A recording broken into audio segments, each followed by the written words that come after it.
This video is on projectile motion, and I want to go through the equations and work two problems. All of you are familiar with these equations here. You have your delta x is equal to vi t plus 1/2 at squared. You got your vx is equal to vxi plus ax times t, and you have vx squared is equal to vxi squared plus 2 times the acceleration in the x direction times delta x. Now the good thing about you're doing the projectile motion is in almost all instances you're not going to have any acceleration in the x direction when you're doing these type of problems. So usually pretty much you're going to see this when you're dealing with the x direction, where vx, final velocity in the x direction, is going to equal to the initial velocity in the x direction. Now the vertical equations basically are identical equation, except we're going to take out acceleration and put in the negative 9.8 because that's the acceleration of when you're doing gravity. So the equations become delta y is equal to vit minus 1/2 times 9.8 times time squared. Vy is going to equal to vyi minus 9.8 times t, and then vy squared is equal to vyi squared minus 2 times 9.8 times the change in y. So look at two problems here. First problem is relatively easy. The second problem is a little bit more complex. Here you have a motorcycle coming off a ramp, 20-degree ramp, 27 meters a second. The height of the ramp from the ground is 110 meters. We want to find maximum height from the valley floor. We want to find horizontal distance traveled and find time in the air as well as maximum velocity at impact. Alright, so let's drop down here and start working the problem. I'm going ahead and write my equations down here first. So delta y is equal to v I'll do the y's first, times y times t minus 1/2 times 9.8 times t squared. And then we got vf y is equal to vi y minus 9.8 times t. We got v final y squared is equal to vi y squared minus 2 times 9.8 times my vertical displacement. And then when we talk about doing the x components, really all we have to worry about then is delta x is equal to vxi times t, because acceleration is 0. So that's pretty much all we have to worry about. So we have these equations. We're going to solve the problem. First thing I'm going to recommend is you find out your horizontal and vertical velocities. So let's do that. Our vx in the initial is going to equal to 27 times the cosine of 20 degrees. When we do that, that'll give us 25.37 meters a second. We'll do our y's. Vy initial will equal to 27 times the sine of 20 degrees, and that'll give us a value of 9.23. Alright, so number one, let's try to find maximum height. So when doing this, the best thing to do is write down what you know and what you don't know. So what we know and what we don't know we're trying to find. So here we know vyi, we know vxi, we also know vx final too. And here we want to find maximum height. Now we do not know time in this case. So we go through here and we can identify, using these equations, try to find one that has the one unknown. Here we know when we reach maximum height that vfy will equal to 0. So we can write that down as a known. Equals 0. So in this case, we know this, and the only thing we don't know is this. So we'll drop down and use that equation. So we know at the top, again, the vertical velocity is 0, the horizontal is not. And when we repeat that, the horizontal is not at the top, because when you come across this top, this horizontal velocity, which is 25.37, is going to be 25.37 all the way along this parabola. And it will be at impact also. So we come down, we say 0 is equal to our initial velocity in the y direction, which we said was 9.23. We square that, minus 2 times 9.8 times delta y. Move the 9.23 to the other side. or squared, and now divide by 2 times 9.8, and that gives us a very small 4.35 meters. Okay, so that's how far we have gone. Now the 4.35 again is from the top of the ramp to this distance here. That's going to be our 4.35 meters. So we're looking from the bottom or from the valley floor. We just add 110 to that. So our answer would be 114.35 meters. That would be the maximum height from the valley floor. All right, question second part says find the horizontal distance traveled. If we look at our horizontal distance equation, we know that delta x is equal to the initial velocity in the horizontal direction, which is 25.37, times time. We have two unknowns. We don't know delta x, we don't know delta t. So what we need to do here is to find out what t is. Now there's several ways to do this. I'm going to show you one way. We can go back to the displacement equation in the y direction, and we know our final displacement in the y direction is going to be negative 110. I start out here letting this be 0. The final position I've gone down negative 110. So we can go back and we can use this equation right here and see if that's a possibility. So we minus 110 is equal to our initial vertical velocity, which is 9.35, times t minus 1/2 times 9.8 times t squared. We have one unknown. We have time here. And you can solve this, no problem at all. And if you choose to, that's fine. I typically don't, just because it's quadratic, but it makes no difference whatsoever. What I like to do is find my final velocity first when at impact. So if I find this, then I know my initial velocity, so I can find the time. So let's go find that right now. If we look here, we can use this equation right here again because we know what our displacement was. So let's go ahead and do that. Write that down as VFy squared is equal to VIy squared minus 2 times 9.8 times our delta y. Now we'll go ahead and put the values in. VFy squared is equal to VI. VI was 9.35. Sorry, 9.23. I need to fix it right there. That was 9.23 also. Sorry about that.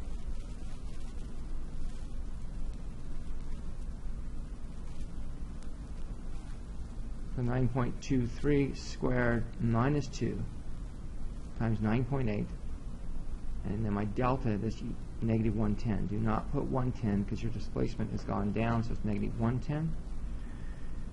Go ahead and solve that. So VF and the y will equal to the plus or minus, make sure you put that, of the square root of 9.23 squared, the negatives cancel out, plus 2 times 9.8.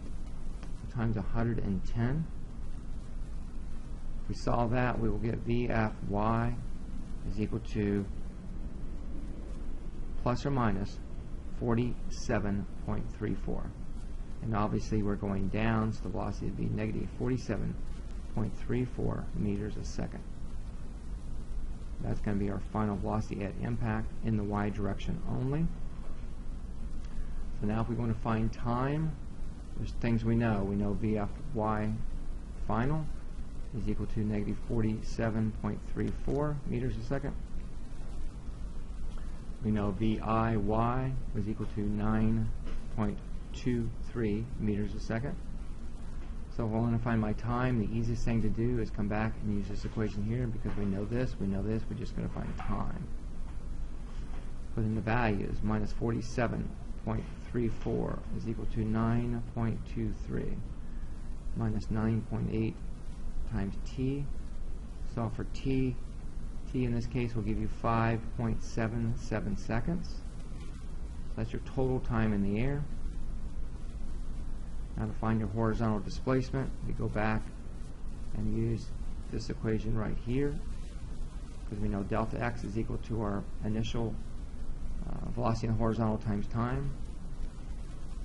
So delta x will equal to 25. Go back up and grab that value. 25.37 times 5.77. I believe that gives me a value of 146.45 meters. So that is my horizontal displacement. Alright, now let's find out what the velocity is going to be at impact, because this is not the velocity at impact, that's the velocity only in the y direction. So we're going to go ahead and draw two vectors coming down. You have one vector coming down this way. You have another vector coming down this way, or coming to the right. And we want to find out the resultant velocity.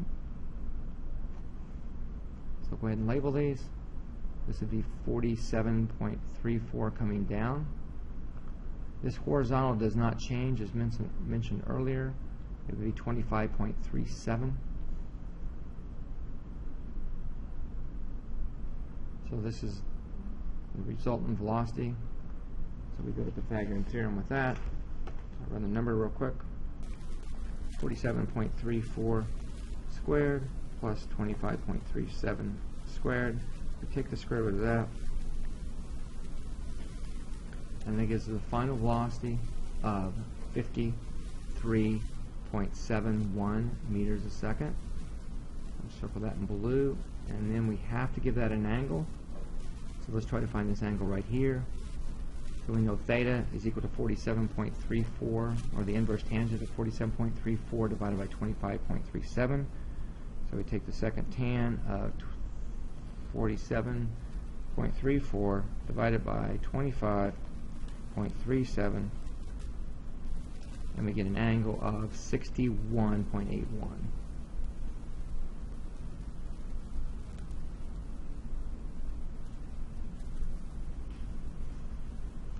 Okay, so that's how you would answer the first problem. Okay, let's go to problem number 2.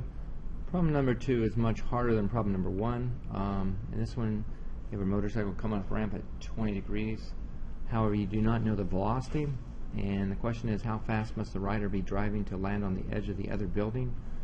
The other building is 50 meters shorter than the building you're going off of, and the horizontal distance between the two buildings is 100 meters. So we want to try to find out what this velocity is.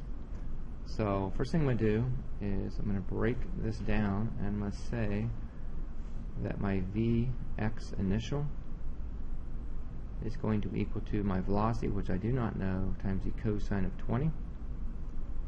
I will say my Vy initial is equal to V times the sine of 20. Okay, and then we'll go back and I'll look at the delta x. I know delta x is going to equal to Vxi times time. We have no acceleration, so it's going to be V times the cosine of 20 times t. Okay, so now what I'm going to recommend here is let this drive your t. So I'm going to go ahead and put in our delta x. We know what that is. That's 100 meters is equal to V cosine 20 times t. So we can say t is equal to 100 divided by V cosine of 20 degrees. Okay, so we'll be using this throughout the solution, because that's all I can write time as right now. Alright, so now let's go back. I've written the vertical equations we're going to use. So we're going to go back and do our delta y, because we know that delta y is going to equal to Vi in the y direction times t minus 1/2 times 9.8 times t squared. Delta y here, we start at 110, we ended up at 60, so final position minus initial position gives me a value of negative 50. So I put in negative 50. Viy, the only thing we know is that that value is going to equal to V times the sine of 20. That's all we know. and we're going to multiply that by t, but we don't know t. All we know is t is equal to 100 over v cosine of 20 minus 1/2 times 9.8 times our time squared, which is 100 over v cosine 20, and all that is squared. Alright, so let's go ahead and rewrite what we have now. We have minus 50 is equal to, now when you do the multiplication, you notice a couple things here. Your v's are going to cancel out, and we have the sine of 20 over the cosine of 20, which will give us the tangent of 20. So we can say minus 50 is equal to 100 times the tangent of 20. Negative 1/2 times 9.8 is negative 4.9. We can go ahead and square what's inside. We have 100 squared over v squared times the cosine of 20, and that's all squared also. Alright, so we're going to solve this. We're going to move this to the other side. That gives me minus 50 minus 100 tangent of 20. Now that's going to equal to negative 4.9 times 100 squared is 10,000 over v squared times the cosine of 20 squared. Alright, so we'll run that number. Minus 50 minus 100 times the tangent of 20 gives me a value of negative 86.397. Go ahead and multiply that. That gives me minus 49,000. Again, over v squared cosine 20 squared. We're going to bring our v to the top. So v squared is equal to minus 49,000 all over, bring the negative 86.397 down. We're going to go ahead and multiply that by the cosine of 20. That's all squared. And now when you take the square root, you can solve for v, so we'll go ahead and do that. Take the square root of that. This will cancel out. And when we run that, we're going to get v is equal to plus or minus 25.34. And we know that we're going up, so we'll make that 25.34 meters a second.